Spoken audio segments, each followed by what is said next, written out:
stuck in this house for 5 days. I'm so bored. Me too. What should we do? I know. We can make Dad give a lecture, and then in the middle of it, I can sneak outside. Oh boy.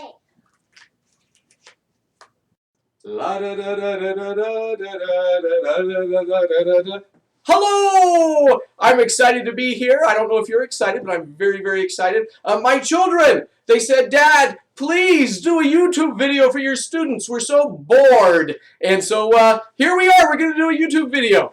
And we're all very, very excited. Lars and Annika especially. Little Matthias, he's excited as well. It's not every day that you get to come in.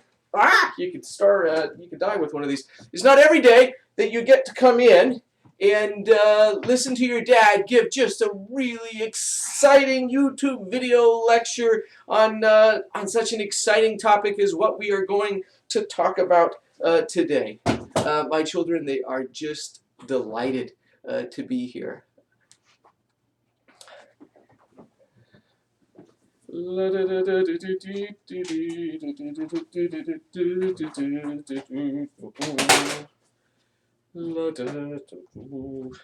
All right.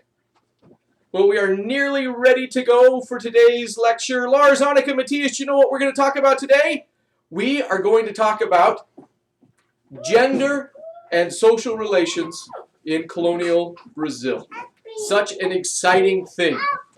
And here you can see my excited children. Here's Matthias. He's just delighted to be here. Oh, and look at Lars. He's just, he was the one who came up with the idea. I don't think this was a good idea. Oh, dear. Matthias, quick, run.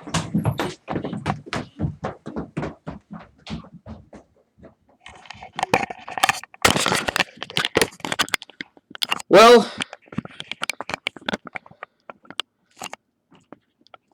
I try to be a good father. I really do. What can I tell you? Let's just delve into the material.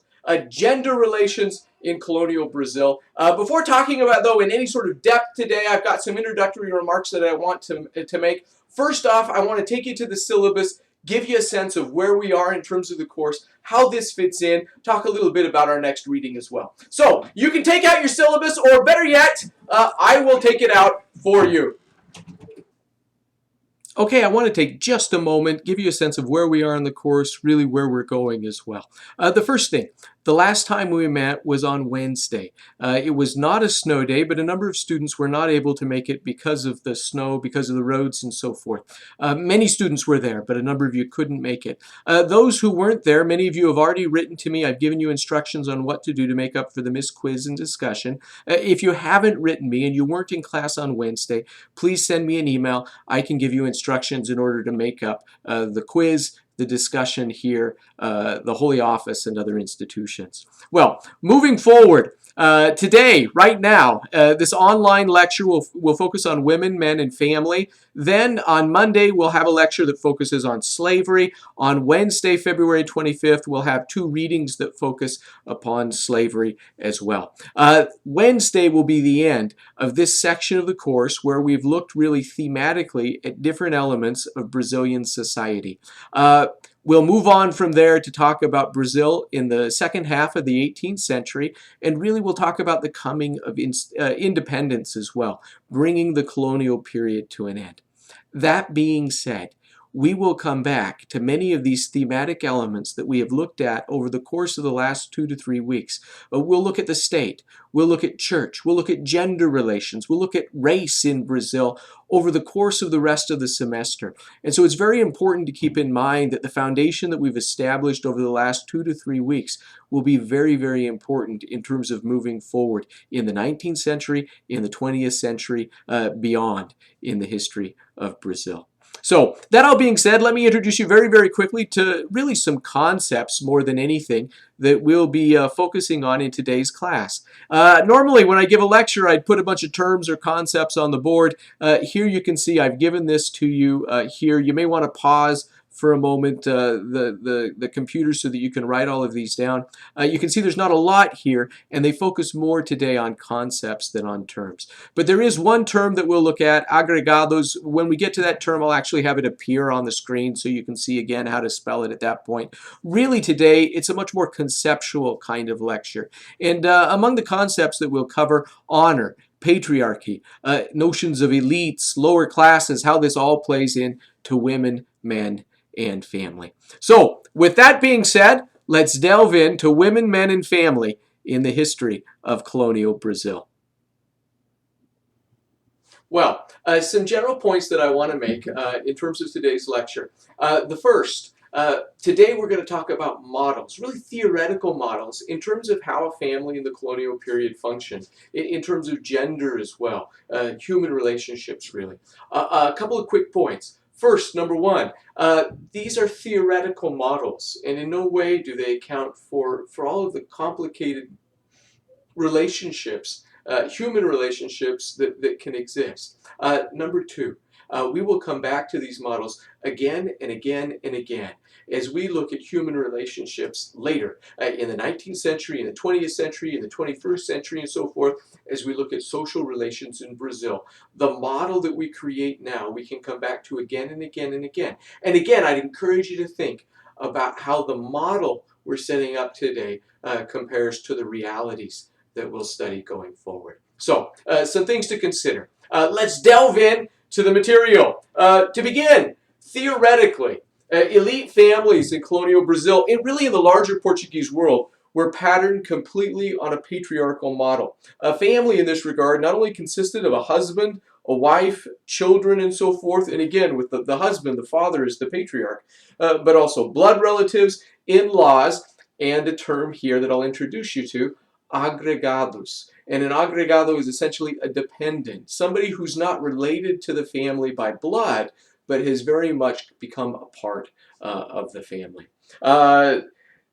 Colonial historian Capistrano de Abreu, a colonial Brazilian historian, described a typical colonial family as having, quote, a taciturn father, an obedient wife, and cowed children. In terms of the taciturn father, the obedient wife, wives were strictly subordinate to their husbands. And in this respect, the Portuguese were notorious for keeping their women secluded. Even the Spanish made fun of the Portuguese in this regard. A typical Portuguese proverb indicated that a really virtuous woman only left her house 3 times during her lifetime. What are the 3 times? For her christening, for her marriage, and for her funeral. For a funeral mass, really. Some theorize that Portuguese attitudes with regard to women stem from the Moorish occupation of Portugal during the Middle Ages. Others theorize that Portuguese attitudes stemmed from the Roman Catholic Church and notions of female virtue and so forth. This being said, even the church complained of the seclusion in which women were kept in the Portuguese world. Give you an example. 1751, the Archbishop of Bahia complained that young girls in the region were not attending religious instructions in one of the local convents on account of parental prohibitions. In this regard, he complained, quote, that despite the continual complaints of prelates, missionaries, confessors, and preachers, fathers keep their daughters in such strict seclusion that they rarely let them go out to hear Mass, much less for any other reason. So, women are supposed to, in this model, in this world, they're supposed to maintain themselves in some manner secluded, as it were. More generally speaking, the treatment of women in colonial Brazil, really in the larger Portuguese world, had to do with competing concepts of honor. In terms of these competing concepts, on the one hand, a family's honor was very much linked to the chastity of the women in that family. It was linked to their virtue. I told you competing concepts. What is the other side of all of this? Well, a male's honor was frequently linked to his virility. And so you can really see here the competition, the contradictions, if you will.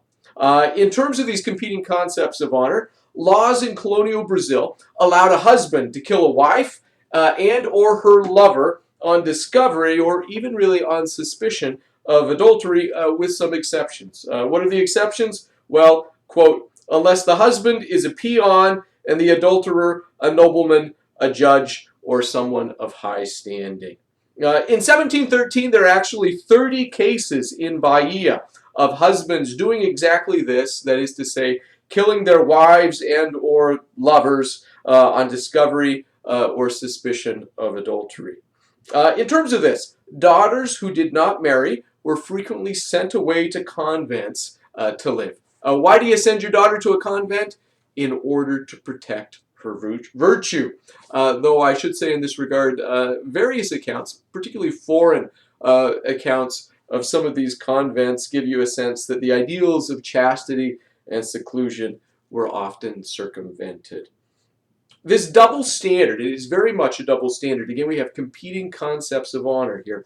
This double standard with its emphasis on female virtue, on male virility, was very much ingrained within society.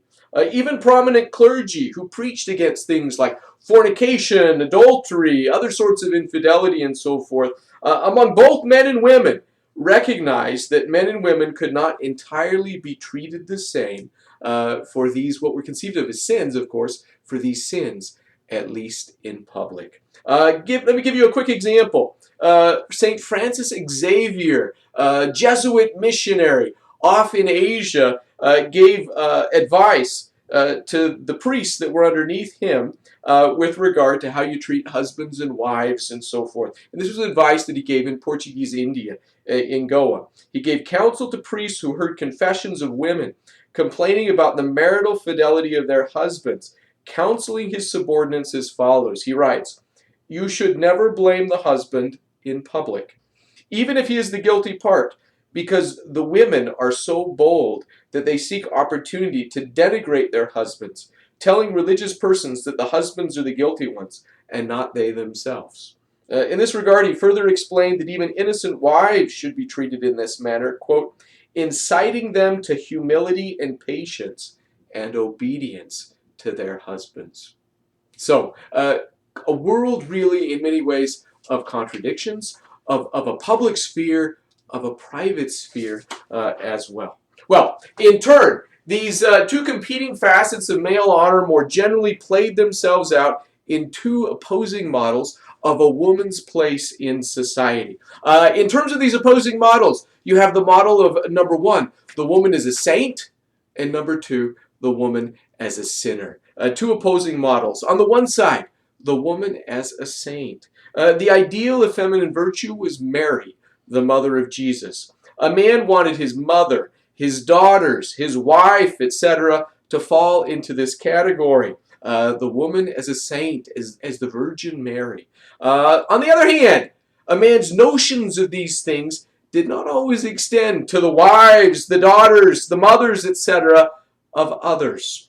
In this regard, many women found themselves locked into a completely different model. This is the woman not as a saint, but rather as a sinner. And this is found not only among the Portuguese in Brazil, throughout the Portuguese Empire more generally, but also among Iberians. The Spanish world, very much you'll find the same sort of thing. To give you an example from the Spanish world, in a handbook for the instruction of parish priests in the Philippines, published in Manila in 1745, a prominent Augustinian priest provides the following description of women. This is what he said. "Woman is the most monstrous animal in the whole of nature, bad-tempered and worse-spoken. To have this animal in the house is asking for trouble in the way of tattling, tale-bearing, malicious gossip, and controversies. For wherever a woman is, it would seem to be impossible to have peace and quiet. However, even this might be tolerated if it were not for the danger of unchastity. Not only should the parish priest of Indians abstain from employing any woman in his house, but he should not allow any of them to enter it, even if they are only paying a call." What's the larger story here? What is going on here in terms of all of this? Well, this handbook, this Augustinian handbook that was published by a guy named Casimiro Diaz, what is he writing about? Well, he's particularly worried that parish priests would fall into sin with indigenous Philippine women who were conceived of by the Spanish, these women, as being, as it were, prostitutes. Well, similar descriptions can be found among the Portuguese in Brazil. If we go back to Antonil's account of early 18th century Brazil, the Cultura e Opulência do Brasil that I showed you about when we talked about Brazil's golden age, he writes this about mulatto women, mulatas. He says, to emancipate troublesome female mulatas leads straight to perdition. For the gold with which they buy their freedom rarely comes from other minds than their own bodies with reiterated sins, and after they are freed, they continue to be the ruin of many. The woman not as a saint, but rather the woman as a sinner. Well, I moved fairly quickly here. I'm going to pause for just a moment, give you a chance to kind of catch up as you're writing your notes.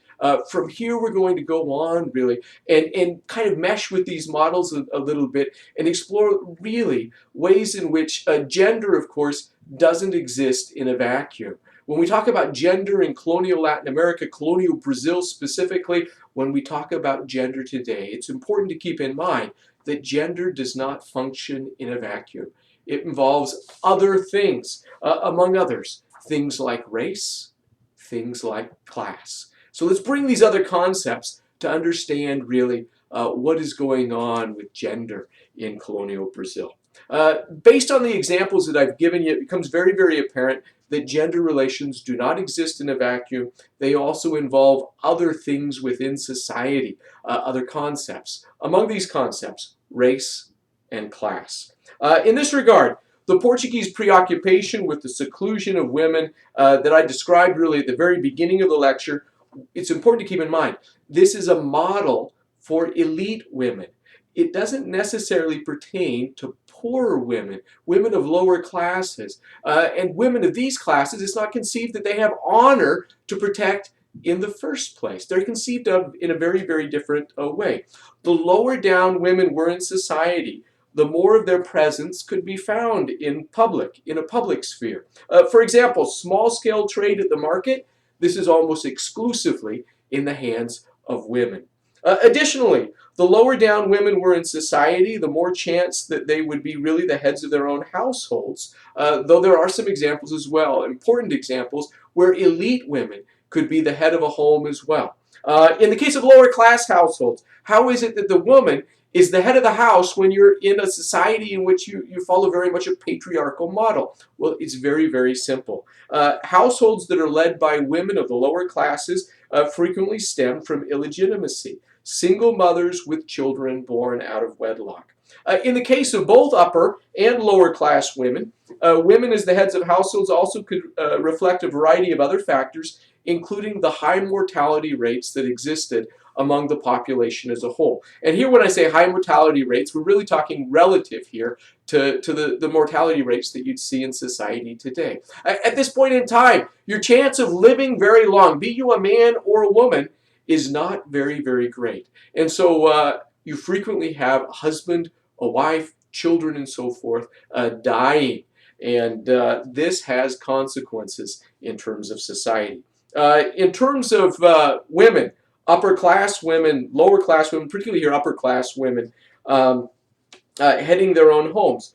Portuguese laws stipulated that all children, including daughters, would receive an equal portion of their inheritance, and that a surviving spouse, that is to say like a widow, would receive the major portion of an estate. Essentially this notion of primogeniture that you'll see in among other societies and so forth, in which the inheritance goes like to the oldest son and so forth. This is limited in the Portuguese world to the high nobility. Other people, everything to the large extent is divided in some equal sort of manner, with the surviving spouse, the widow, receiving the largest portion of the estate.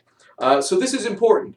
Widows thus not only frequently came to control a husband's property, but also the dowries that were equally important to enable their daughters to find a good husband, or else to enter a nunnery, to enter a convent, to become a nun. So you have lots and lots of women that are controlling property in this regard. To give you an example of this, statistics regarding women as the head of a household. Ouro Preto, very, very end of the colonial period, in 1804, the early 19th century, census records indicate that of 204 households in Ouro Preto, only 93 were headed by males. More than half of the households in Ouro Preto at this point in time had a female really running things, controlling property, a female as the head of the home.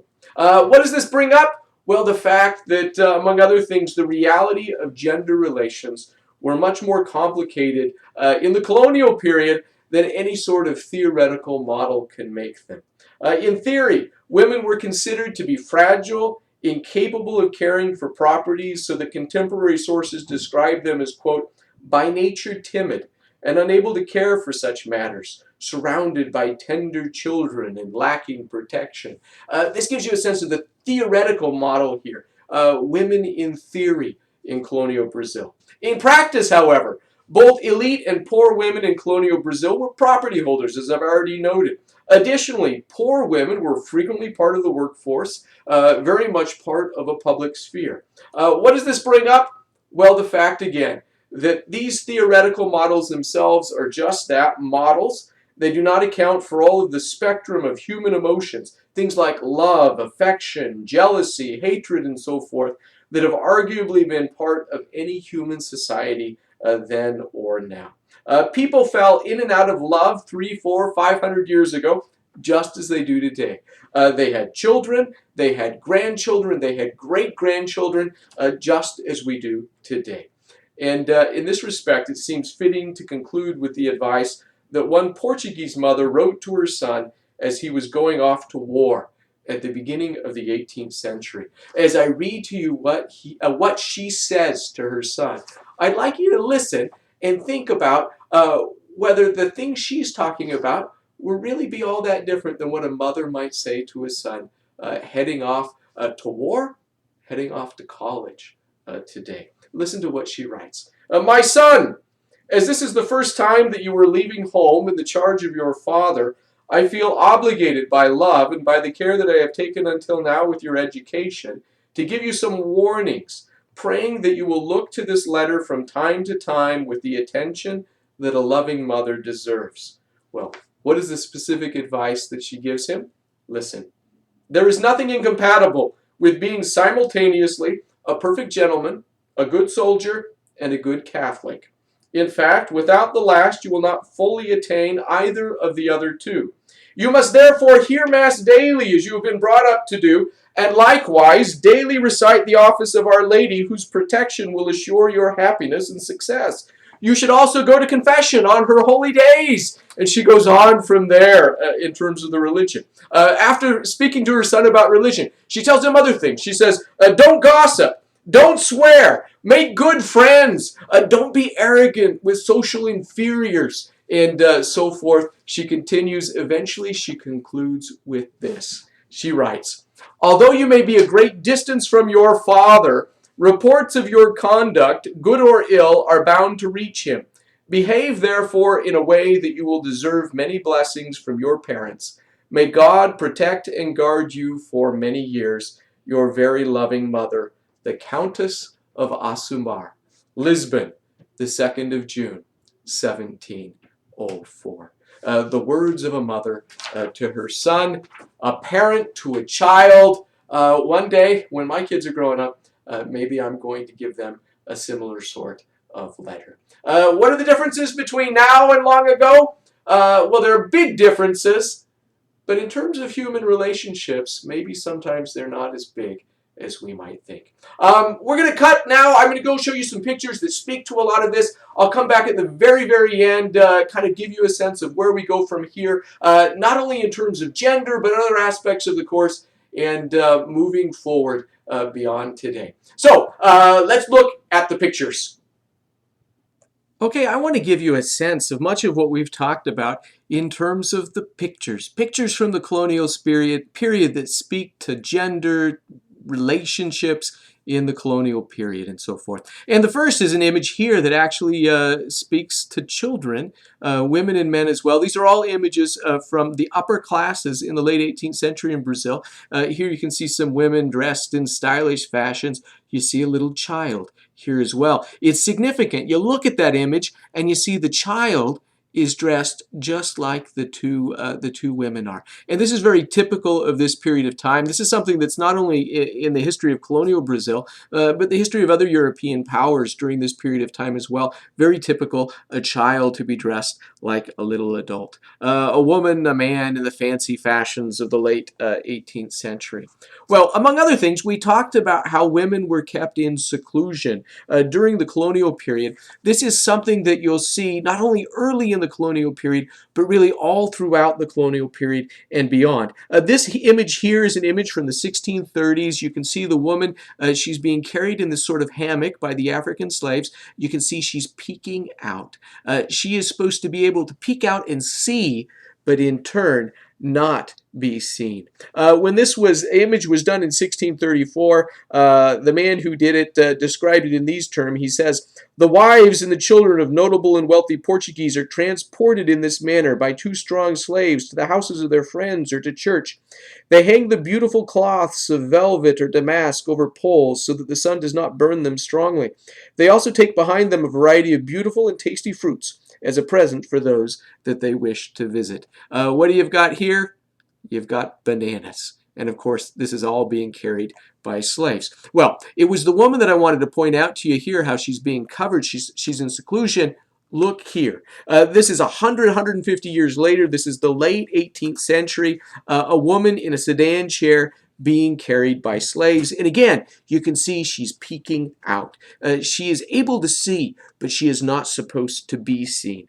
Same thing here, early 19th century, same sort of thing, a woman being carried, again, kind of peeking out, as it were, into the rest of the world. Another image here gives you a sense of this in terms of the lower classes. Another image here gives you a sense of this upper classes, again, 19th century Brazil and so forth. A woman going on a visit, peeking out, but very much being kept in seclusion. You see this carried over from the earliest period of Portuguese colonization in Brazil up really into the 19th century that you're looking at here, very end of the colonial period. Well, beyond that, I talked about the fact that much depends upon where you fall in society. If upper class women were to be kept in seclusion, lower class women, it's conceived that they have no honor to protect in the first place. They're very much part of a public sphere. This is an image from the early 19th century, the very end of the colonial period. You can see the women in the streets. They're part of the public sphere. They are working. And of course, you can look at here, you see differences in terms of class. You see differences, frankly, in terms of race as well. Very much being kept part of the public sphere. Another image here speaks to the same exact sort of thing. This is early 19th century. These women are very much part of the market. They're selling things, they're buying things, and so on and so forth. In terms of the patriarchal side of all of this, another early 19th century, late colonial period image, you can see it says a government employee leaving the house with his family. The man goes first. Here is your patriarch. Look at his lovely belly. He is followed here by his daughters, by his wife, and here you have the servants, the slaves, and so forth, following in the wake of the family. In terms of the house, this is conceived of, this private sphere, as being the area of society in which, in many ways, the woman is in charge. Here you can see this woman here is very much in charge of her household. She's surrounded by slaves. You've got a daughter here, a slave bringing in food, some slave children playing on the floor, and so forth. It gives you a sense of this notion of a public sphere versus a private sphere. Woman is kept in seclusion in the private sphere, but has power within this private sphere. Another image here, this is household slaves, the planter's family, and so forth. Gives you a sense here of this. Looking at this, if you look at it closely, you can see some interesting things here. You've got a nurse maid, essentially a black servant here, a slave. She's nursing the white child here. White children playing with black children and so forth. There's a collar at the door. The Virgin Mary on the wall, the crucifix here, and so forth. and you've got a lovely little hammock here. But it gives you a sense kind of the social relations and so forth during the colonial period, whether you're looking at a city or you're looking here at a family of planters. A final image that I want to show you here is an image that just makes me smile. It's entitled "The First Stirrings of Warrior Courage," and it shows a bunch of little children, white, black, and so forth, all playing together in early 19th century Brazil. They're marching on their ponies, they're going off to war and so forth. It's a story of children playing, a story that in many ways could connect the past, you could argue, to the present. A barrel. Stand up.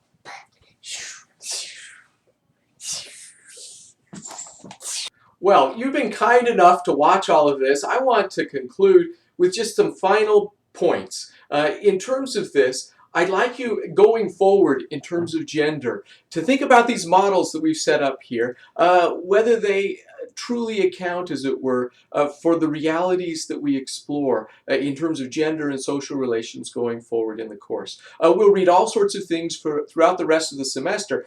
A number of them, including a 19th century novel that we'll read, very much speak to gender relations. And so think about these models. Think about modern Brazil as we're moving forward in social relations, gender relations, race relations, and so forth. We'll come back to this again and again. It's important that you have a good concept of what we've talked about today to make sense as we move forward with the course. Now, again, you've been very kind to watch all of this. This may not be something that you had intended to do on your weekend. It's not something I necessarily intended to do either. My children came. They said, "Dad, please make a video for us." You saw how excited they were to watch the lecture itself. Where are my children right now? Well, fittingly, they are doing what children do. They are playing. And where better to play right now? Where better to play than outside in the snow. And so I hope that you take advantage of the snow, the sleet, all of this other stuff. You haven't had to come into class for quite some time. Go outside, have a little bit of fun. Be careful as you do that, whether you're on the roads or whether you're sliding down a steep hill at Young Library. And that is what I think I shall go and do right now. So have a little bit of fun. Thank you for watching. Be safe, and I will see you in class on Monday. Bye-bye.